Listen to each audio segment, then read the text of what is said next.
be a 4-H survivor. Today we're going to talk about some common tools you might see and how to know the difference in them and what you might do with some of them.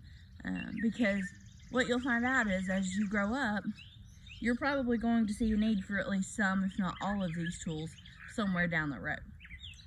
So, my mama gave me this trusty pink tool bag when I graduated high school and moved off to college.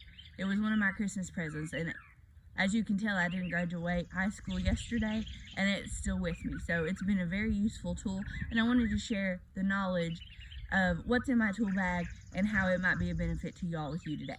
So as you can see here, I've got a ton of different tools laid out here, and what we're going to do is we're just going to go through and talk about them right quick, show you what you might do with them.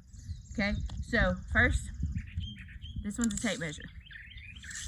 And on that tape measure, it measures in inches and it also measures in centimeters. Okay, this can be very useful if you're trying to figure out the size of your room, or if you are trying to figure out how big of an area rug you need in your college apartment, or anything along those lines. It's always handy to have something to measure with.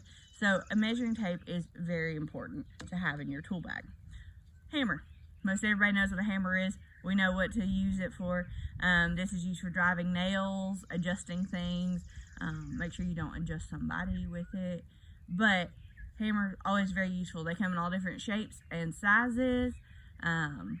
This one's just kind of an average 2.5 pound hammer. It's nothing big or fancy, but it gets the job done for most everything we could need. I've also got a flashlight. This is always a key tool to keep in your tool bag because you never know when the power might go out, and it's always good to have at least one flashlight and probably a couple, and make sure you have the batteries to go in it so that it works. Okay? Always handy. Now, let's step down into some of the tools that you might use a little more frequently, and as you can see here, I've got a whole bunch of different things laying out here.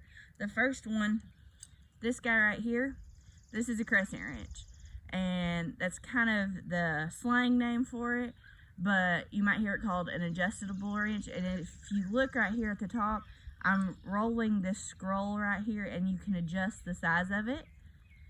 This is a really handy tool. It will hold bolt heads or nuts, either one, and you can adjust it to fit the exact size in case you don't have a bunch of different wrenches or things of that sort, or maybe you don't have the size wrench or socket that you need. An adjustable wrench is a very handy tool to have. Next, we have some pliers. So we have two different kinds of pliers here. These are just what I call regular pliers. They will adjust in size just a little bit, but they're pretty basic. Okay, these are good for holding nut heads. This does a lot of the same thing that the crescent wrench does. Our other pliers, these are called needle nose pliers. Okay, our needle nose pliers, you'll notice, are obviously a lot narrower on the tip end. They can be used a lot with putting wire on the back of picture frames and things of that sort. That's what I use these for. They also, you have to be careful with them. They also have a cutting edge right here in the middle, and that cutting edge can be used to cut wire or really stout things that you couldn't normally cut with a pair of scissors. So they're a really good versatile tool to have. Next, we have screwdrivers. Most everybody's probably heard of screwdrivers, but there are two different types. Okay, we'll start with the most basic one first. The most basic one is a flat-headed screwdriver. I don't know if y'all can see that, but it's just a flat-head, single-sided, nothing fancy. Okay, my particular flat-headed screwdriver is actually adjustable, so I can pull this tip out, and I have an assortment of tips that I can put into them. So if I needed a different size flathead, or if I needed a different shape, because there are stars and squares and all sorts of things that can be considered screw heads, I have all of those at my disposal with this particular tool. So it's very good, very functional. The other type of screwdriver I have is called a Phillips head screwdriver, or a star head, sometimes people will call it. But this is a Phillips head screwdriver. This is the most common head that we think of when we're talking about the tops of screws. So, you know, these are going to be handy when you are putting together a bookcase or maybe putting together a coffee table or anything like that. Next, we have hex keys or Allen wrenches. And these little guys are just super handy to have. They're going to come in most of your average tool kits like mine here, and they come in many different sizes, as you can see.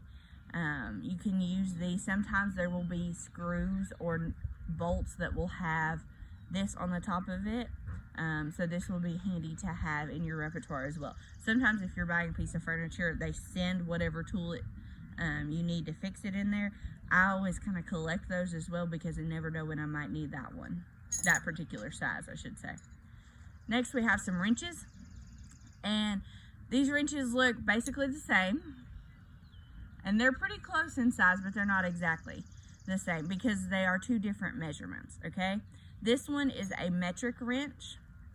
And if I turn it around the right way, if you'll notice, it's a size 14.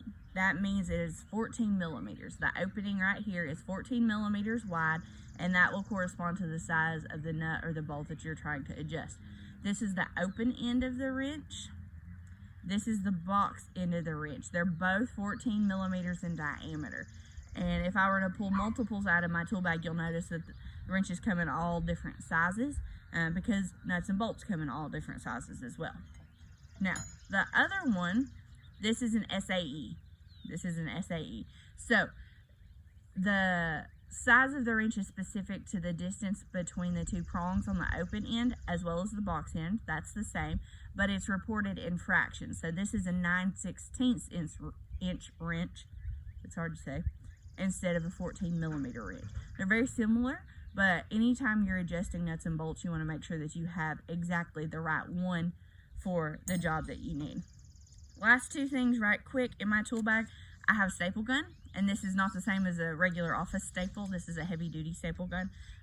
So upholstery, stapling plastic to something, it's just a really handy tool to have. And then I also have a power drill, okay? And a power drill is not absolutely necessary. This is not going to do anything that I couldn't do with screwdrivers. But if it's really stout, this makes the task go a lot quicker.